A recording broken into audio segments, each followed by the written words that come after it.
There is a fold of land in the southern mountains that the old county maps draw in 3 different shapes, and none of them agree. Surveyors were sent up to measure it, and they came back with numbers that would not close, lines that started at the ridge and somehow ended lower than where they began. The road that led into it was paved once. Then it was gravel. Then it was nothing at all, and the men who kept that road were quietly told to stop being sent. For most of 100 years, the people in the valley towns lived by one rule, handed down soft from parent to child, and it was never printed on a single sign. You do not walk up into Sutter Hollow after dark, and you do not say the name of the family that has always lived there. This is the story of the Vardaman clan, what they were, what the county did to erase them from its own records, and why the folks at the mouth of that hollow still count their children twice before the sun goes down. To understand the Vardamans, you have to understand the ground they chose. Sutter Hollow is not a valley in the way people picture one. It is a deep, narrow cut between 2 ridges that lean in toward each other at the top, so that even at noon the light down there arrives late and leaves early. Water runs through it wrong. Creeks that ought to feed downhill pool instead in the low ground and go still and black. The oldest settlers in the region, the ones who cleared the good bottomland and named the good creeks, walked past this place and kept walking. They left it alone for a reason they never bothered to write down. The surveyors are worth lingering on, because their trouble was not the ordinary trouble of rough country. A good surveyor can measure a mountain. What the men sent into Sutter Hollow reported instead was measurement that would not agree with itself. A line run down one wall of the cut came out longer than the same line run back up it. The hollow read as deeper from inside than its own mouth allowed from the ridge above. One of them wrote, in the only field note that survives, that he had paced the floor of the hollow at 400 steps across, and then turned and paced it back at more than 600 on the same still afternoon, with the same legs, and that he had sat down in the black grass and stopped trusting his own count for the first time in 30 years of honest work. The county filed his numbers and did not send him back. It never sent anyone back to try to make them close. The Vardamans arrived sometime in the years after the war, though no deed marks the year they came. There is no purchase on file. There is no grant, no survey, no signature in any book. One season the hollow was empty, and the next there was smoke rising up out of it, and a family living at the far end where the 2 ridges finally close. Nobody remembered selling them the land. No one in the valley remembered them passing through on the way in. They were simply there, the way a stain is simply there on a wall you have looked at 1,000 times and only now notice. At first they were left alone, because that is the mountain way. A family that keeps to itself is a family you let be. The Vardamans traded a little at the Crossroads store in the early years. They brought down furs and hard root liquor, and now and then silver coins so old the faces on them had worn smooth. Their prices were fair and their words were few, and they never, not once, invited a soul to come up and see where they lived. For years that was the whole of it, a quiet family at the far end of a quiet cut, and the valley told itself the comforting story it tells about anyone who keeps to the hills. That story held right up until the few people who dealt with the Vardamans most closely began to notice the same impossible thing and found they could not unnotice it. And before we go further, I need to pause for a second, because what I'm about to tell you gets significantly darker, and I realized a while ago that some of this cannot be fully explained in a video format. The complete reconstruction of the record Sutter Hollow burned the map of the hollow drawn back to scale, the bloodline laid out name by name, the county clerk's own deleted entries copied down date for date. I put it all into a written document. It's linked below, and the QR code is on your screen. Now let's continue. There was a man who kept that Crossroads store for the better part of 40 years, and near the end of his life he told his grandson the one thing about the Vardamans that had never left him. It was not the coins, though the coins were strange enough, stamped with the profiles of no country anyone could name. It was that in all his 40 years behind that counter, the Vardaman who came down to trade was the same man, not a son who favoured his father, not a grandson wearing the family face. The same man, with the same slow way of counting out his silver, the same coat, the same pale hands, across 4 decades in which the storekeeper himself had gone from a boy to an old one bent over his own books. The Vardaman had not aged a single day, and when the storekeeper, just once, worked up the nerve to say so out loud, the man looked at him for a long, quiet moment, gathered his goods, and did not come down out of the hollow again for 11 years. The first real sign that something was wrong was not a scream or a body. It was arithmetic. A travelling preacher who came through the valley kept a careful ledger of every soul he baptized and every soul he buried, and in the pages that survive from his years near the hollow there is a quiet and patient horror. The Vardaman household kept growing. Children appeared in his count, listed by first name, year after year, but the same children never aged into the next column. There were always young ones. There were never any who grew old. The family at the end of the hollow held the same size and the same age, decade after decade, as though the years that wore everyone else down simply refused to be spent up there. There is one name in that ledger worth stopping on. A girl child, set down as Ivy Vardaman, first written the year the preacher arrived. She is baptized in his neat hand as an infant, and she is still there, still an infant, still being recorded as newly born, in entries dated more than 60 years apart, in the shaking hand of a very old man who by then must have understood exactly what he was writing down and kept writing it anyway, because a man of his calling does not stop counting souls just because the count has begun to frighten him. Ivy Vardaman was born, by that ledger, at least 9 separate times. The preacher never once recorded a Vardaman death. People began to notice other things. A hunter who followed a wounded deer too far up the cut came back 3 days later with his hair gone white, and he would not say what he had seen, only that the cabins up there were older than the family living in them, and that some of the doors were set into the hillside itself. A girl from the valley who had been courting a Vardaman boy went up one Sunday to meet his people and never came back down.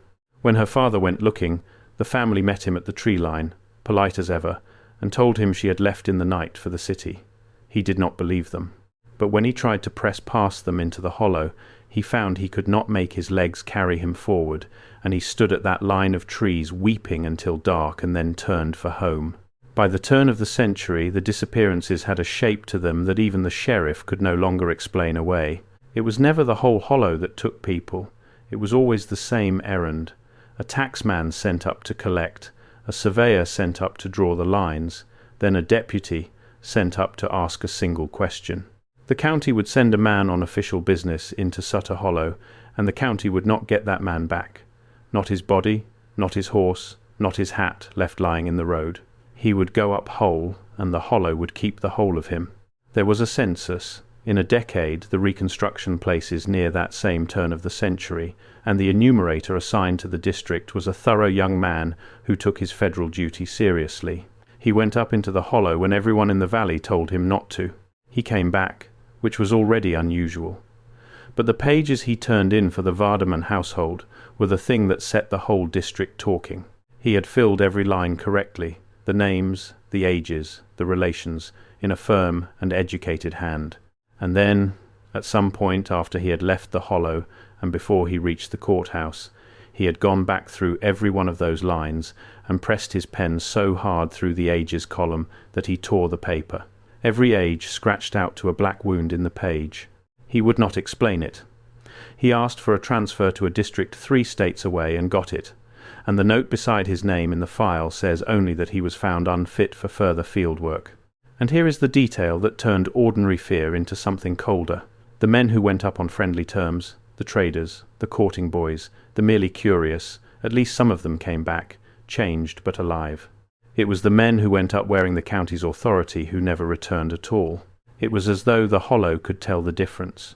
As though the Vardamans, or whatever the Vardamans answered to, drew a hard line between a person who came asking and a person who came to measure, to record, to bring that place under the pen and the ledger and the law. Those men it swallowed without a trace, and it left their paperwork on the sheriff's desk unfinished forever. Before we move on to the expedition, the county never wrote down "stop" for a second. What you just heard about the men who went up to measure and never came back is the part that changes everything. But it only makes sense when you see it written out next to the census pages that came back torn. The same single errand, the ages scratched to a wound. It's all in the document linked below. Take 5 seconds right now, grab it, and then come back. Because what comes next builds directly on it. The link is in the description. QR code is on your screen. The county tried once. In a year, the surviving records leave deliberately blank to send armed force up into the hollow. The account of what became of that group does not exist in any file you can request today. It survives only in the way the people who knew those men's families would go quiet when asked, and in one line scratched into the back of a courthouse door that a clerk later tried to sand away. The line said that 11 went up, and the mountain sent down 9 coffins, all of them light as empty boxes, and told the county to stop counting. The 9 coffins were buried in the town cemetery down in the valley, not up in the hollow, and for 1 generation their graves were tended. Then the tending stopped.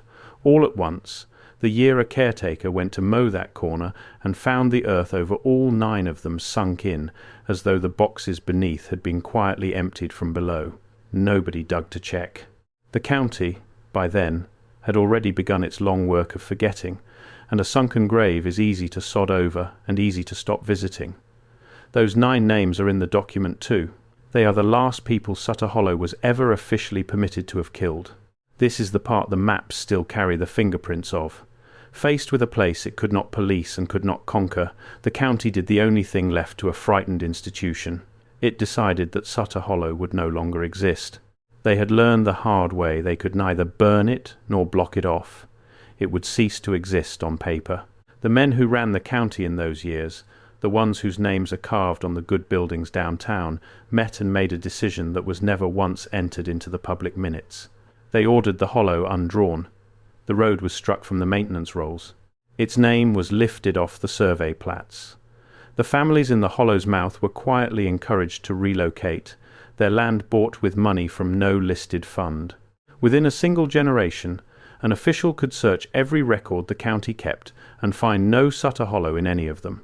There was no road leading there, no family tax there, no deaths recorded there, because to record a death you must first admit there is a place where a person can die. The hollow was gone in the only way that mattered to the men with the pens. They had not defeated the Vardamans. What they had done was stranger, and if you sit with it long enough, far more frightening. They had agreed, as a body, to look away, and they had made the looking away into law. Nobody who has read the reconstruction honestly will tell you they know what the Vardamans were, or what arrangement held that hollow in its strange and ageless stillness. The most careful version of the story, the one the oldest families tell in the fewest words, is that the Vardamans were never the thing to be afraid of. They were its price. Something older than any family had lived in that cut since before the first settlers thought to avoid it, and the Vardamans were what it looked like when it wanted to come down to the store and buy salt. In this, telling the children who never age are not children at all. They are the shape the hollow wears to keep the valley from asking harder questions, a face soft enough to keep a grieving father weeping at the tree line instead of burning the whole cut to the ground. And then the disappearances stopped. That is the thing nobody in the valley likes to sit with. The moment the county stopped sending men up to measure and to collect, the hollow stopped taking them. It did not want the land tamed. It wanted to be left off the map. And when it got exactly that, it went quiet, and it has stayed quiet in the way a sleeping thing is quiet, which is not at all the same as being gone. You would like to be told, at this point in the story, that the Vardamans simply died out. That would be a clean ending.